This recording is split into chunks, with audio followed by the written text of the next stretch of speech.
You're watching Poland Daily Business, and tonight we will talk about the Polish-American cooperation that's high on the agenda these days. No wonder the historic visit of President Andrzej Duda in the White House, the number of ideas of cooperation, both in terms of economy, military, and hopefully politics. And this is all tied together.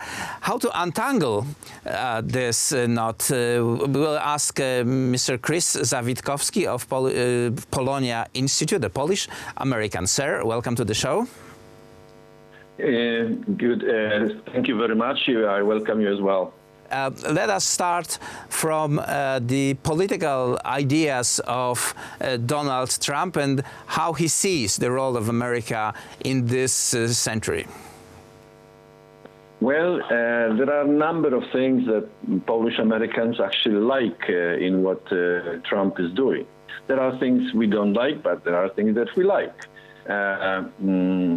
In short, I can say we don't like this Senate Bill 447, and we will be fighting it until it's revoked or changed to the point that the hairless property approach is going to be removed. But we like his economic policies, and he is the free marketeer himself. He's a businessman who built his empire from $20 million worth to $20 billion worth.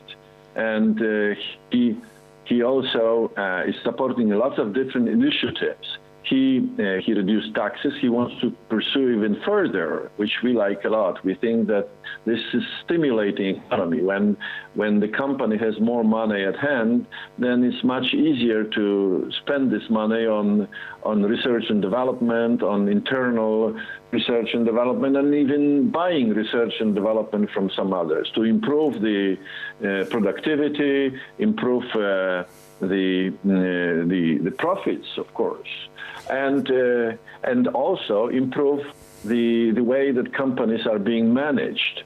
Then this is something that Poland should be looking into. First of all, for possibility of investment that could come from the United States, not only as a part of the offset of the military, although private investment, they usually follow the military offsets. This happened in the case of Germany, France, and UK. Korea. US, yes, that's right, and Korea, of course. But we need to know how to negotiate. We should not expect that they would do something like, grabbing our hands and saying everything is wonderful. No, they will negotiate very tough way, what is convenient for them. But Poles or Poland should also take the same approach. And we should say, well, we are interested in your investment, but what kind of leadership this investment is going to bring to Polish economy? And of course, we should learn also not only from financial investment, but also from the way that U.S. companies are being managed, because they are managed very efficient way. The entrepreneurial path, from the idea to materialization in American companies is very short. And I can prove it because I was the CEO of the public corporation, so I know how it works. It's really fast. And Poland must learn from it. There are young Poles that are brilliant and have lots of different ideas, but the bureaucratic machine is shredding the ideas into something that it's not desired, really. Right, so or eventually when the idea or product appears on the market is years behind the current state of the art. The basic idea seems that the energy policy is very important. For Poland, we are under the Russia's yoke in terms of gas and oil delivery. We want to break free from that yoke, buying and purchasing the products from the United States. And this is for the decades, as far as I can remember, the first real deal that both sides are interested in and both sides are eventually profiting.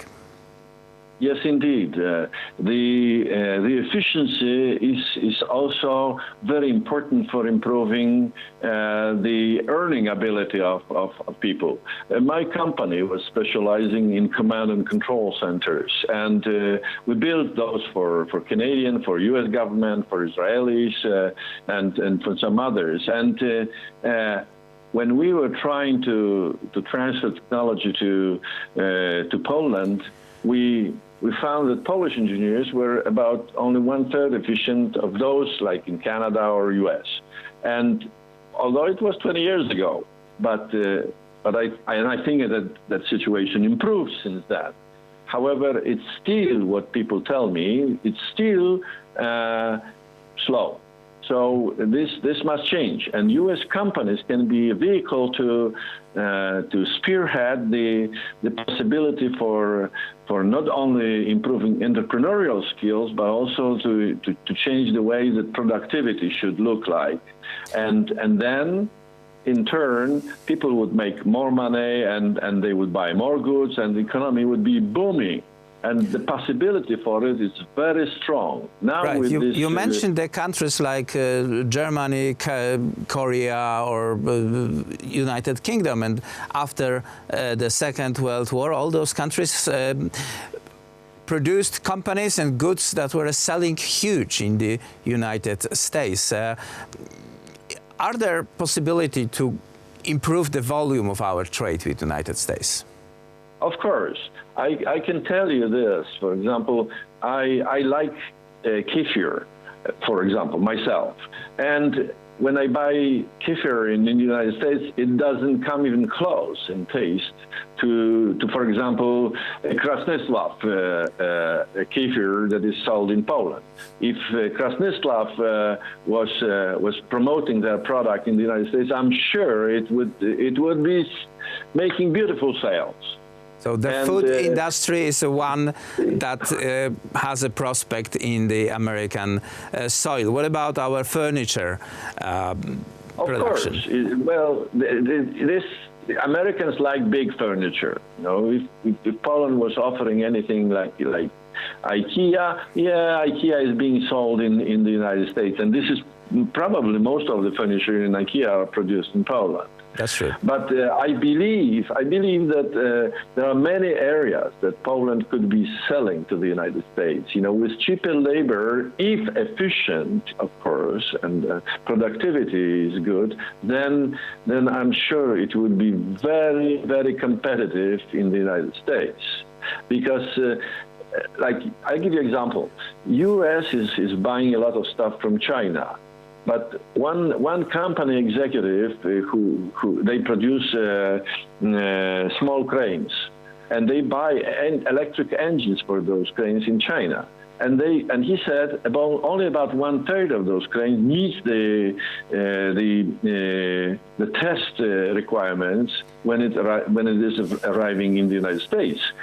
You know, if Poland was producing those electric engines that say 95% would be coming close to what the American specs are requiring, then of course they would sell it very well. I'll give you, and there are many other things, you know. Keep in mind there is a nice semiconductor center in Krakow area that would be good addition to the Silicon Valley. Keep in mind in Warsaw there is a big development center by Microsoft. There is Intel in Gdansk area. There are American companies here.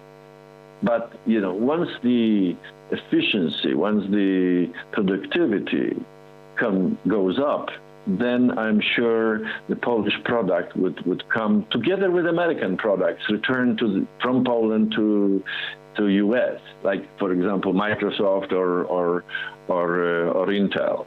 Okay, so there is the sky is the limit, so to speak, and the number of product and services that can be offered and sold in the United States is great. And this, what you said, I think is very important, the performance of the American companies, and if matched with Polish organization, will be practically a proof of success. Chris Yes, Zawitkowski. I can tell you, if I can, last word I can tell you, I visited one company that produces military electronics in Bydgoszcz. I don't want to advertise, so I won't give the name, but I know that this company is selling to NATO computers, modems, and other electronic stuff that is necessary for military, you know? Did you know it? Just Polish companies selling to NATO. Right, Well, right. There is number of products and very developed by extremely capable engineers. The question obviously is in volume, in sales, in after sales, and all those things that company exporting to the United States has to solve. Chris Zawitkowski, thank you very much for this conversation. Thank you. And that was it for tonight's Poland Daily Business.